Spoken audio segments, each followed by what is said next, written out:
My fourth point is that anorexics won't be able to concentrate on anything. If they don't eat, their concentration won't be strong and they will be distracted every time. For example, if you are hungry, you'll be thinking about eating, so you won't be able to concentrate on what you're doing. I've talked about my fourth point. My fifth point is that anorexics who diet for so long, it could be hard to go to sleep. If people doesn't eat, it is hard to go to sleep because he or she is very hungry. So it should be forced. And I'll talk about my fifth point.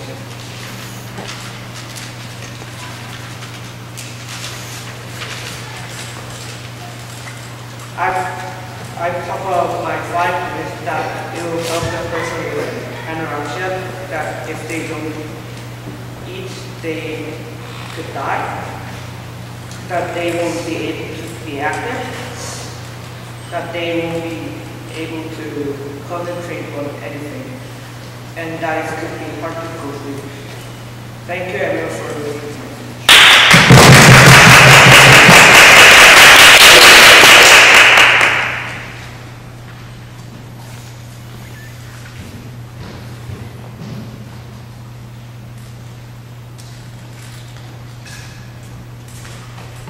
Second proposition. I now welcome to the floor second opposition Grace to extend the argument of side opposition in the last constructive speech.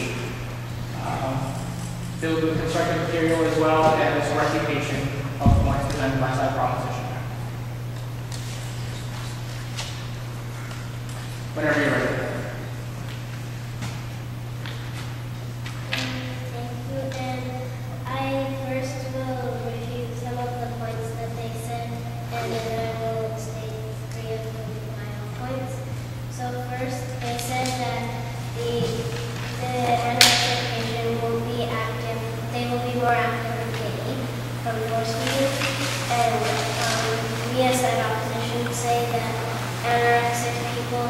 Since they want to be skinny, they exercise more than they normally should, and they eat less, but they still push themselves to exercise.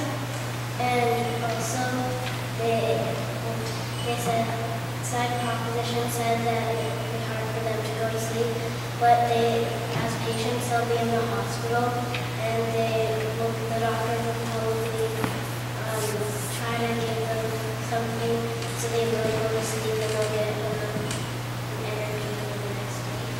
And my points are that if they're being force-fed, it's using taxpayers' money for training for the doctors, because doctors haven't really experimented with force-feeding, and the taxpayers will also, their money will be going towards food and equipment to feed them. And my other point is that it may be against the patient's rights. The patient has a right to say if they want to be fed food or not, and they have a right to their own body. And it's only being force-fed, it's only a band-aid, it's not the actual cure. So it's using taxpayers' money for something that will only fix it temporarily. It won't cure anorexia. And my last point is that if the patient hasn't been eating food, their body might react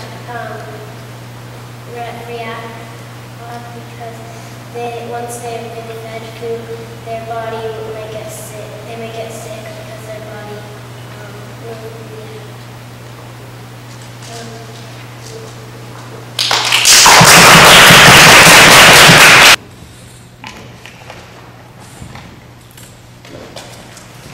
Whenever you're ready, first proposition.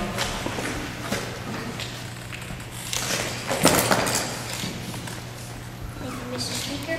You are reading your a resolution is that anorexic patients should be force-fed for the night.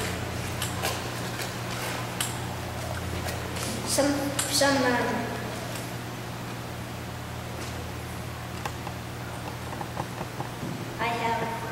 4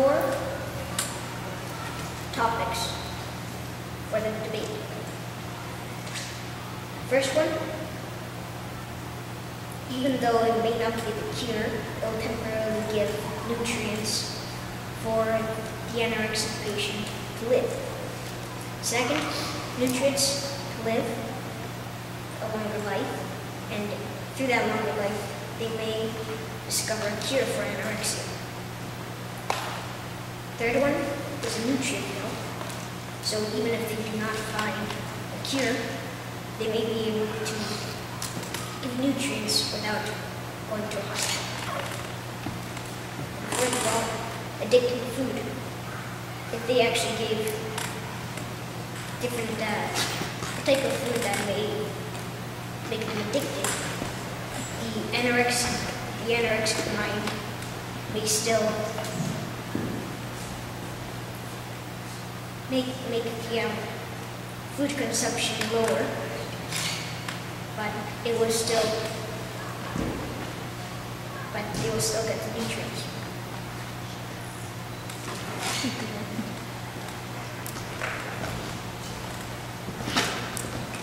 Another one is if they force feed at the hospital, they may be able to release them and then take them back in for more nutrients. Thank you.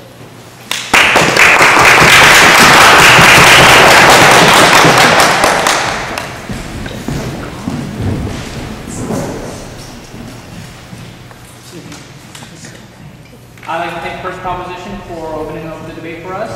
And now welcome First Opposition to deliver the arguments for side opposition and refute the points presented by side proposition.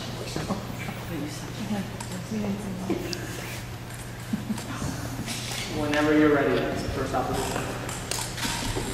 Thank you, Mr. Speaker, fellow debaters, and other people for coming. The resolution before us today is, be it resolved that anorexic patients should be force-fed. We on side opposition oppose this resolution. I will talk about 3 points.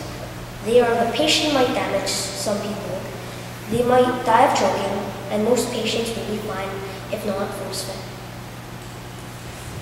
The patient might damage some people sometimes. The patient might damage some people sometimes because they might suddenly go crazy when the doctor is trying to force feed them and start pushing over stalls. That means that the anorexic patient might affect some people from this.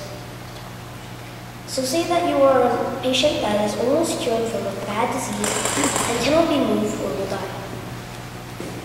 Say an anorexic patient is being force-fed and starts to push random stalls and you get pushed. This results in you dying. I've just talked about how the patient might damage some people sometimes, and now I will talk about how the anorexic patient might die of choking. The anorexic patient might die of choking or get injured of choking. The anorexic patient might die of choking because when you force feed them, they will turn crazy. The patient will turn crazy after a lot of force feeding because right then your emotion will pour all out into one crazy emotion. In this result, the doctor is feeding might go into the anorexic patient's throat or injure the patient. Choking a human by things is like putting in rubber into a car. Choking a human is like putting rubber into a car because you shouldn't put rubber into a car. Same thing with choking people with things. It's not supposed to be. I have just talked about why the anorexic patient might die of choking, and now I will talk about why most patients will be fine if not force-fed. Most patients will be fine if not force-fed. Most patients will be